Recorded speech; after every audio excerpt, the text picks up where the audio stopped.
Karen's cooking is really the best. My wife's cooking is terrible. I muttered a small "what" in response to David's words. Already feeling out of place, I couldn't believe he would say something that made me feel even worse. Don't say that. Poor Rachel.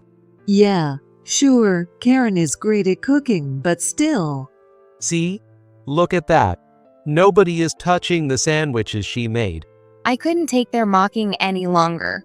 Bad cook wife is going back home to her parents. My dad will pick me up in a minute. Standing abruptly, I declared this with conviction. True to my word, my dad arrived with some gifts to pick me up, and thanks to him, those three were about to face a nightmare. My name is Rachel Taylor. I'm 30 and got married just last year. I met David through a mutual friend. After going out for meals, we got to know each other better, and eventually we started dating. 2 years of dating passed uneventfully, and one day he proposed. David is what you call a pretty boy, and he works at a major company. He was a total catch, but I didn't marry him just for that. Spending those 2 years together, I felt we could live peacefully and happily. Believing I'd found my partner for life, I took the plunge and said yes. Now, we've just started our new life, renting an apartment about halfway between his parents' place and mine. Even though we're both busy with work, we enjoy our time together. The thing I love most about David is how active he is. He's always eager to do something, and you'll rarely find him just lounging at home on weekends. Before we got married, our dates were almost never at home. We'd always be out at theme parks, doing outdoor activities, or exploring somewhere new. Even when I was tired, he'd take me out to the movies or a spa, making every day exciting and fun. Even when it came to dining, he'd do thorough research on restaurants and cafes. These pancakes will definitely be your favorite, Rachel. He always went out of his way to make me smile. I think everyone has their own personality, and while I'm not a complete homebody, I'd say I lean more towards being outdoorsy too. That's why I thought we were such a good match. It wasn't always just the two of us. Sometimes we'd hang out in groups, including the friend who introduced me to David. It was during one of those gatherings that I met David's younger sister, Emily. Nice to meet you, Rachel. Emily is only 2 years younger than me, so our ages are pretty close. She'd always wanted an older sister, so she was thrilled when we got engaged. I was just as happy about getting along with David's family. I had no doubt that even after getting married, we continued to have fun like this. But right after the wedding, David became a completely different person. So what do you want to do on your next day off? Before we got married, David would always plan something for us. However, after tying the knot, when I'd ask, he became surprisingly unwilling to go out. I'm tired from work. Isn't staying home fine? At first, I thought it was unusual.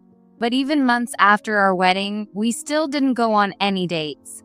While David would sometimes stay home, he often left me behind and went out with friends. Mutual friends would call me saying, "Why didn't you come, Rachel?" But I wasn't invited and had no idea when or where these outings were happening. So while I spent my days alone, David seemed to be having a blast, going to barbecues, theme parks, and parties with friends. Being left at home every weekend as a newlywed was far from enjoyable. Hoping he'd spend some time with me, I decided to invite him to lunch one day. A new cafe opened near the station. They've got good lunch deals. How about we go this weekend? But his response was crushing. A cafe, huh? Not interested. Why don't you just go with your friends? But you used to go to cafes with me before we got married. You always invited me. Disheartened by his rejection, I murmured, and David snorted dismissively. Well, it doesn't hurt to keep a girl happy before marriage. But now that we're married, take care of your own happiness. You know the saying, you don't feed a fish you've already caught. What? I was speechless. Had David always thought that way during our relationship? If so, that was too cruel. As I stood there in disbelief, unable to accept his words, he added with no hint of apology. Oh, but don't go overboard. We need to save money. He goes out every weekend, yet when I invite him to lunch just once, he talks about saving money. Hearing that, I couldn't possibly feel free to do as I liked. Fine. Never mind, I whispered quietly, giving up on going out with him. David just laughed at me as if mocking my reaction. What? Don't you have any friends? A few months after our wedding, Christmases arrived. Since it's our first Christmas as a married couple, let's relax together this year. David suggested skipping visits to either of our families and spending Christmas at home. But even then, all David did was sleep. It wasn't just Christmas Day. This pattern continued the next day as well. Since it was our first Christmas holidays together, I enthusiastically prepared traditional dishes. But David barely touched them and instead started eating instant noodles, making it hard to call it pleasant Christmas holidays. Feeling unsettled, on the third day, David finally got up, got dressed, and announced, "I'm gonna drop by my mom's place for a bit." What? You could have told me earlier. I haven't prepared anything. You don't have to come, Rachel. I'm just going to grab some money from Mom, that's all. I was stunned by his comment. I couldn't believe he would still expect to get money from his mom, even as an adult and a married man. At first, I thought he was joking. But then he added, "I think I can get about $300. I'll go shopping for a new shaver afterward." So he was clearly serious. While my mother-in-law isn't struggling financially, she lives alone after my father-in-law passed away. I couldn't understand how David thought it was okay to take money from her. David rushed out and, as expected, returned later bragging about the money he had received and showing off the new shaver he bought. From then on, David started going back to his mom's house every weekend. "I'll come along." I didn't even visit during Christmas holidays. When I suggested this, David shook his head. It's fine. You know how people complain about in-laws on social media? I don't want you to end up like that, Rachel. He made it sound like he was being considerate, but only making a phone call to greet my mother-in-law during Christmas holidays and sending my husband off every weekend hardly seemed like the behavior of a good daughter-in-law. As the months passed, I began to doubt whether David was really going to his mom's house. I didn't want to jump to conclusions, so I decided to text Emily. "David's been going to your mom's houses every weekend. I just wanted to make sure he's not being a bother." Without mentioning my suspicions, I kept my message short and neutral. Emily, who lives on her own now, quickly talked to her mom about it. So that's what's been going on. Mom said it's not a bother, but is David really leaving you alone every weekend? That's the real problem. Emily's understanding of my feelings made me so happy. She was absolutely right. I had been spending my weekends alone, cleaning the house by myself, cooking meals, and eating them alone. It's fine if you're living on your own, but as a newlywed, having to live like that felt incredibly lonely. I'll talk to David. He needs to be more considerate of you. True to her word, Emily spoke to David, but his behavior didn't change. I couldn't outright tell him to stop visiting his mom, so I continued to endure lonely weekends. Things finally changed when the summer vacation approached. Every year, David's family gathers at his mom's house during the summer vacation, and for the first time, I was invited to join. It would be my first visit to his mom's house since getting married. Normally, this kind of event might feel nerve-wracking, but I was excited to spend time with David and to feel like a part of his family. Welcome, Rachel. Oh, you're late. And then came the day of the party. When David and I arrived at his mom's houses, everyone seemed busy with preparations. Feeling a little overwhelmed, I greeted my mother-in-law. "Sorry for being late. I haven't had a chance to visit and properly introduce myself." Oh, you don't need to bother with formal greetings. "Well, I brought this," I said, handing over the sandwiches I had prepared at home. When I spoke to my mother-in-law earlier, she had mentioned, "The kitchen is small, so it would be a big help if you could bring something." After asking Emily, I learned that everyone usually brings a dish to share at these gatherings. Thinking sandwiches would be unique, I decided to make those. Thanks. Just leave them over there. Following her instructions, I set the sandwiches down. Just then, I heard someone calling from the kitchen. Mom, should I start serving the beer? The woman who popped her head out left me momentarily stunned. She was addressing my mother-in-law as Mom, but David and Emily are the only siblings. She wasn't one of the cousins who had attended the wedding either. Naturally, I wondered who this person calling my mother-in-law Mom could be. Yes, go ahead and serve it. It seemed my mother-in-law was always addressed that way. She responded without questioning it. Well, excuse me, but… Oh, you haven't met her, have you? This is Rachel, David's wife. Oh, I've heard about you. Nice to meet you. I'm Karen, his childhood friend. The woman who introduced herself as Karen gave me a slight smirk, almost as if looking down on me. Understanding her relationship as a childhood friend, I returned the greeting. I'm Rachel, David's wife. It's nice to meet you. Karen gave a sly grin and turned back to my mother-in-law. Mom, once the beer is out, we're done, right? You must have had such a busy day. Her tone, as if she was emphasizing her close relationship with my mother-in-law and playing the role of a family insider by saying she had been busy, left me feeling deeply uncomfortable. It even seemed like she was trying to assert that she was more of a family member than I was. And I was certain it wasn't just my imagination. David, are you wearing that shirt again? You've had it since college, haven't you? You really know how to make things last. Karen then started chatting with David in a way that seemed intended to showcase their closeness. I understood they'd known each other far longer than I had, being childhood friends. But her tone felt condescending toward me. As the extended family gathered and we all sat down to eat, an astonishing fact came to light. Karen is married. Her husband, Mark, is also at the gathering. Even with her husband present, Karen continued acting as if she were a central part of David's family. Mark, clearly uncomfortable with her behavior, occasionally tried to rein her in. Karen, you're being a bit much. It's fine. It's like my own house anyway. But Karen showed no intention of heeding Mark's warnings. Rachel, could you move over a bit? Oh, sorry about that. Mom, we're short on plates. Where can I grab some?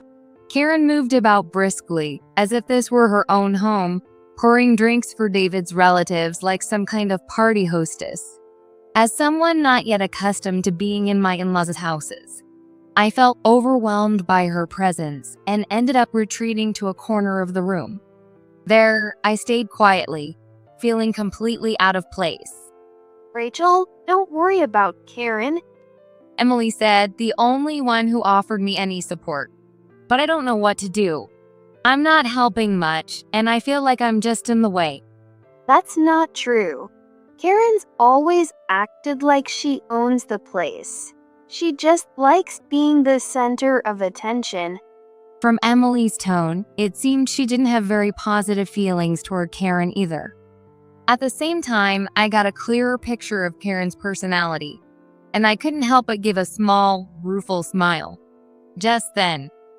This is amazing. Karen, did you make this, or was it Mom? David's loud voice cut through the room, drawing everyone's attention. His words made both Emily and me look up. Oh, that's mine. Karen's cooking is the best, isn't it? My wife's cooking is awful. Hearing David say that, I murmured a small, "What?" Already feeling uncomfortable. I couldn't believe he would say something that humiliated me even further. Oh, don't say that. Poor Rachel. Yeah, Karen's great at cooking, but still. Right? Look, no one's even touched the sandwiches she brought. David added, pointing directly at the sandwiches I had made. I turned bright red, feeling utterly humiliated.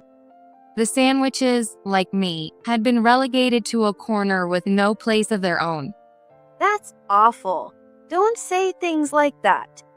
Emily defended me, and her kindness brought tears to my eyes. The relatives tried to calm David down, saying, "Come on, take it easy." But he ignored their attempts and said, I should have married someone like Karen who's good at cooking. You're right.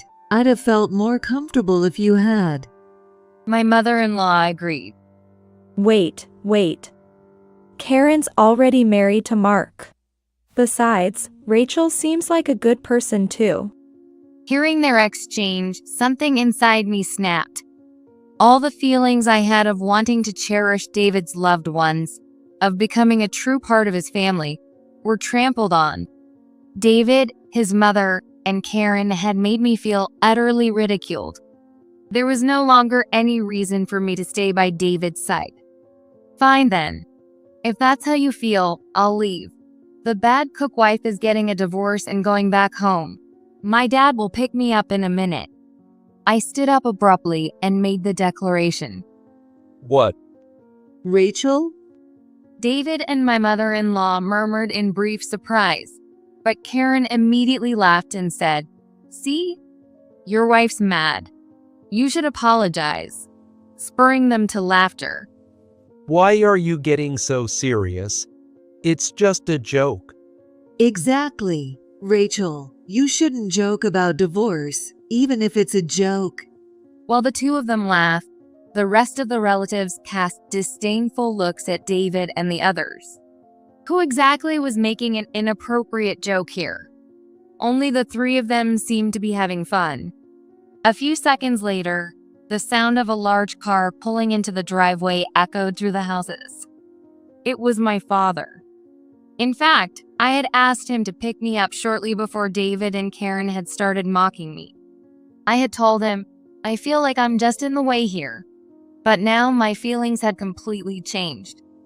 Staying in a place like this was a waste of my time. More importantly, I had something I absolutely needed to say to David and Karen. Excuse me. My father's voice startled everyone. They clearly hadn't expected him to actually show up. Oh my, Rachel's father. Please come in. My mother-in-law said hurriedly, trying to invite him inside. She must have been worried he'd realize how they had been mocking me. No, I'm fine. "Oh, Dad, did you bring it?" I asked him directly. Yes, I've got it. Oh, there's no need for souvenirs.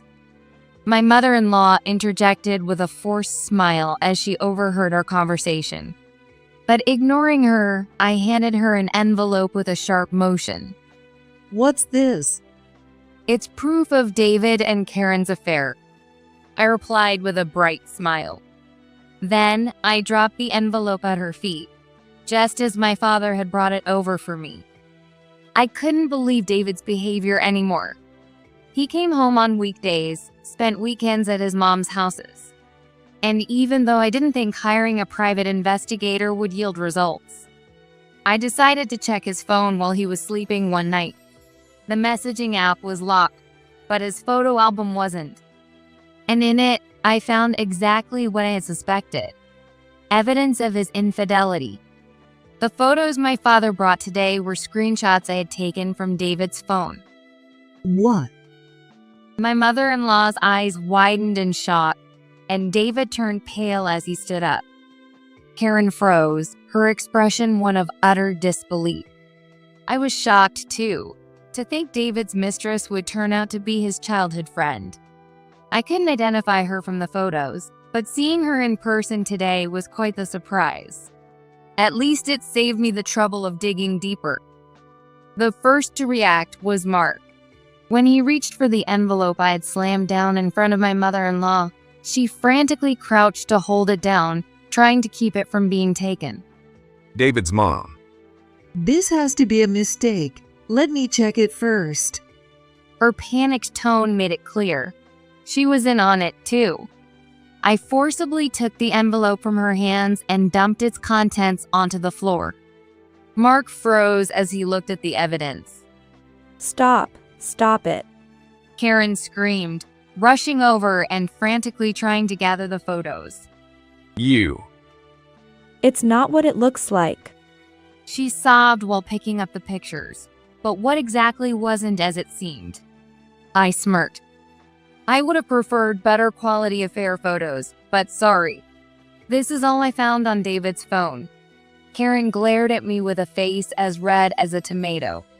Having her grotesque actions exposed in front of everyone must have been a severe blow.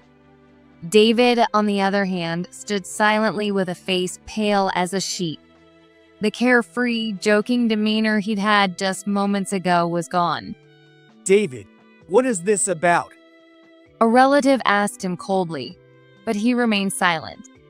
Listen here. No matter what, showing such pictures is too much. My mother-in-law directed her anger at me, but I responded sharply. I told you, didn't I? This was the best I could find. If you think I'm lying, feel free to check David's phone. I even chose the least offensive ones for printing. My words left her speechless. Karen remained crouched on the floor, crying as she picked up the scattered photos. There was no trace of the arrogance she had displayed just moments earlier. I crouched down next to the sobbing Karen.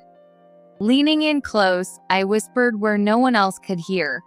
You've really done something terrible, haven't you? I couldn't stop laughing when I saw those pictures. Karen must have understood what I meant. She looked at me, her face turning pale. Just thinking about it makes me sick. She didn't respond to my remark, throwing no retorts my way. Well, that settles it. I'm taking my daughter home. We'll discuss alimony and other matters later. Alimony. David finally spoke up, his voice breaking. Yeah, I cheated, but Rachel wasn't perfect either. I shouldn't have to pay alimony. My father and I turned to glare at David. What exactly was wrong with Rachel? David flinched for a moment at my father's low voice. However, he quickly pointed at the sandwiches, as if presenting a trump card. That's why I kept going back to my mom's place. I met Karen there. She fed me delicious food, and it just happened naturally, don't you think? David spoke arrogantly, justifying his actions. My father glanced at the untouched sandwiches, then looked back at David. Rachel's cooking is bad? No, David. You just have an unrefined palate. What? David erupted in anger. David's mom, looking indignant, spoke up. Are you saying David has no taste? That's impossible. He's always loved my cooking. Rachel's just bad at it. David's mom. Have you even tried her food? Well, no, but I don't want to eat something I know is bad. That was her excuse. Meanwhile, Karen, who had finished collecting the scattered photos, wiped her tears and stood up. Exactly. The fact that no one's touched it is proof enough. She said this, seemingly trying to regain some of her lost pride. That's when Mark made his move. He reached for one of the sandwiches I had made. Mark, you probably shouldn't, Karen said, but Mark ate one anyway. He paused, then reached for another. No, it's good. You don't have to pretend, you know. I'm serious. It's really good. Emily also tried the sandwiches and murmured her agreement. The two of them began encouraging the other relatives to try them as well, passing around the rolls that had been pushed to the side of the table. These are amazing. Did you really make these yourself? They're not store-bought. You have to teach me how to make these. The relatives who tasted the sandwiches were astonished and started praising them one after another. Hearing this, I couldn't help but smile with relief and happiness. No way. Karen, David, and my mother-in-law, flustered by the reactions, reluctantly reached for the sandwiches. When they tasted them, the three exchanged glances before bursting into laughter. Awful. There's no flavor. See? Everyone was just being polite. This is worse than I imagined. But Mark simply laughed at their reaction. Looks like it's true. Your taste buds are the problem. The fried eggs in these sandwiches have a wonderfully balanced flavor, and I can tell the bread was made from scratch. Yes, that's right. The bread itself has a perfect flavor, and it's clear you didn't use store-bought bread. I was surprised. It was as if Mark had watched me cook, accurately describing the process. It's true that I always make my own bread. While store-bought options are convenient, I've always made an effort to cook from scratch for a specific reason. This is so good. It could be served at my restaurant. Hearing Mark's words, I couldn't help but feel genuinely happy. Wait a second. If you served something like this, your restaurant would go out of business. Karen, flustered, butted into our conversation. Apparently, Mark is a chef. Emily, sitting beside me, explained that he's the head chef at an upscale restaurant. It's fine. People like Karen wouldn't come to a place like mine anyway. Mark's words made Karen turn beet red with anger. What's that supposed to mean? You always praise my cooking. I do. That's because you always use pre-made seasoning packets, so there's no way you can mess up. What? Karen was left speechless, stunned by the harsh truth he revealed. Ignoring her reaction, Mark continued. The flavors are strong, and sometimes the additives taste a bit off, but it's not bad. Though the credit doesn't go to you, Karen. It goes to the company that made those seasoning packets. At this, Karen looked utterly defeated. It seemed Karen realized she couldn't argue against Mark's logical points. That's when David's mom decided to jump in. Everyone uses pre-made seasoning. It's nothing to be ashamed of. She was clearly trying to defend Karen, but her point was so off the mark that I couldn't help but laugh. No one was shaming her for using pre-made seasoning. Her misguided support only made Karen blush even harder. No one's mocking you for that. Mark said, echoing my own thoughts. But I do think it's shameful to ridicule Rachel, who puts in so much effort to cook from scratch, while you take the easy way out. Well, On top of that, boasting about being unable to appreciate delicate flavors like those in handmade bread. That's just foolish behavior. I couldn't help but laugh out loud. I wasn't the only one. True. The other relatives started chuckling as well. Only David, Karen, and his mom sat there red-faced, completely silent. What a ridiculous family. This is just embarrassing. Rachel, I'm sorry for everything you've had to endure. Why don't you just head back to your parents' place and take it easy? Yeah, Rachel, we'll deal with these fools and give them a proper scolding.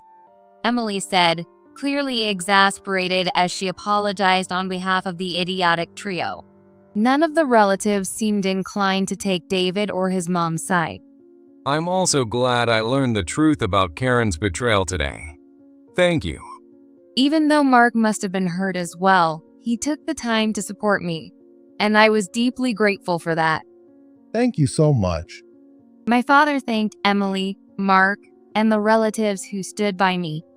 Following his lead, I also thanked them, and with that, my father and I left David's family home.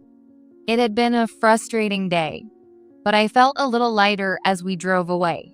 When we got home, my mother, who must have heard the story from my father, embraced me silently. Later, her usual calm and steady demeanor made me feel even more grateful.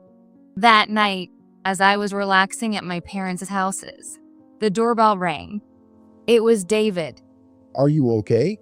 My father asked, clearly worried about me, but I reassured him that David wouldn't dare try anything foolish at my parents' house. With my parents watching from a distance, I decided to face him alone. "What do you want?" I asked. David immediately dropped to his knees. I'm truly sorry. I know I said terrible things to you, and I regret everything. Please, let's start over. David had the audacity to say such things after everything that had happened. What are you talking about? My father roared in anger upon hearing David's words, but I remained calm and asked him, "What's brought this on?" Well, Karen's husband is also asking for alimony, isn't he? You're just trying to avoid paying mine, aren't you? David's eyes darted nervously. It was clear I had hit the mark. no, that's not it. I mean, How stupid can you be? I'm still going to demand alimony. please, I'm really sorry. I'll do anything to make it up to you. David, seemingly desperate, prostrated himself on the floor in the entryway. Seeing this, my father snorted in disgust. Rachel is not going back to your house. Now get out. Please. Get out. I had never seen my father so openly furious. And knowing I had so many people on my side gave me strength. My father continued, Do you even know why Rachel avoids using pre-made seasonings in her cooking? David, still on his knees, shook his head slightly. It's so you don't get sick. What? David finally lifted his head in surprise.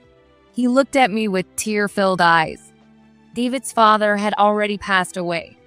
He had developed angina at a young age and suffered a heart attack shortly before I met David. Additionally, David's mother has both diabetes and gout, and David himself is considered pre-diabetic.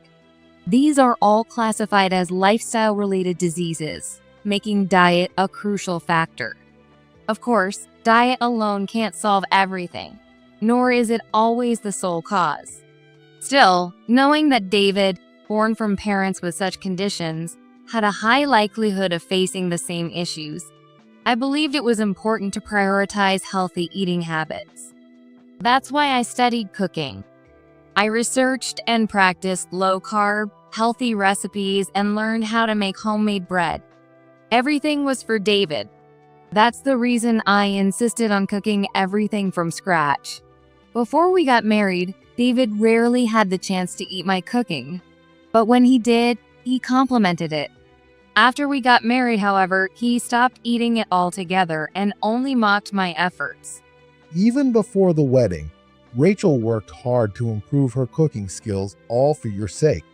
Yes, every meal I cooked for you was filled with love, but apparently you preferred Karen's pre-made seasoning. David was so shocked by this revelation that he couldn't say a word. His lips quivered as though he was desperately trying to hold back his regret. It seemed he had finally realized the shallowness of his actions. At this rate, you'll probably get sick, but make sure you enjoy plenty of Karen's delicious meals. David's regret exploded into loud sobs. He began crying loudly on the spot, like a child. I'm sorry. I'm truly sorry. He repeated it over and over again. Watching him like that, all I wanted to do was yell at him, demanding to know why he had done such things. It's too late for apologies now. I have no intention of forgiving you. You betrayed me, cheated, and mocked me at your family's house. That's not something a decent person does. I truly regret everything I've done. You told me, didn't you, that you don't feed a fish you've already caught? Is it because your brain is even smaller than a monkey's that you forgot how to feed it? David silently listened to my words, tears streaming down his face. While venting my frustrations gave me a sense of relief, it wasn't enough. I held back my own tears of anger and pain as best as I could. Sensing my struggle, my father wrapped his arm around my shoulder and led me back inside the house. Then, returning to the doorway, he drove David away. Even from inside, I could hear David's cries from outside. Rachel, I'm so sorry. Please forgive me. I could hear his shouting from outside, but no matter what, I couldn't bring myself to forgive him. His shouting continued for a while until my father finally yelled at him to leave. Afterward, I saw my mother yell at him, which brought a small smile to my face. I was deeply grateful for the love and support of both my parents. There was no chance my feelings for David would ever return. He had proudly declared he wouldn't feed a fish he'd already caught. One day, David will realize the one that got away was the biggest catch of his life and regret it deeply. Later, with Mark's support, I was able to secure alimony from both David and Karen and finalize my divorce. Mark helped immensely, quickly hiring a lawyer and assisting me through the process. I'm also incredibly grateful to Emily, who maintained her connection with me and helped us deliver justice to both David and Karen. Just because they're family doesn't mean I have to defend them. Emily remained on our side until the very end. David, after paying alimony, struggled to cover his rent and eventually moved back to his parents' house. Karen also divorced Mark at the same time and returned to her own family home. However, encouraged by David's mother, the two ended up getting married. The rest of the relatives strongly opposed their marriage, but David's mother pushed it through regardless. Now, the family says David's mother has lost her mind, and many have cut ties with her completely. When I heard this, I couldn't help but laugh. 5 years later, I learned that David had developed gout. Karen, meanwhile, still hadn't improved her cooking skills and continued relying entirely on pre-made seasoning. David's mother's diabetes had worsened, leading to frequent hospital visits. Whenever I visit, it's always the same meal made with the same pre-made seasoning. Emily told me that even now, 5 years later, with David suffering from gout, Karen still doesn't bother to learn how to cook properly. I don't think pre-made seasoning is bad, but she's a stay-at-home wife who doesn't move much and relies on it entirely. She's gained so much weight. At this rate, it's only a matter of time before Karen gets sick too. Although Emily doesn't visit her family home often, she keeps in regular contact with David's mother and stays updated on their situation. Because of that, David's situation is completely transparent. Whenever we meet, she shares these updates as a source of laughter for us both. After marrying her boyfriend, Emily completely cut ties with her family. She still treats me like an older sister, and her support has been invaluable. Mark and I share a bond like close friends. We're comrades who fought against David and Karen together. Through Mark's introduction, I ended up marrying his older brother. He runs Mark's restaurant and is a truly wonderful person. At one point, I thought, maybe I'll just stay single forever, but finding someone to love again brought immense joy to my parents. Although I lost some things along the way, this experience taught me how many allies I truly have. I want to cherish the people who care for me and my family as I move forward.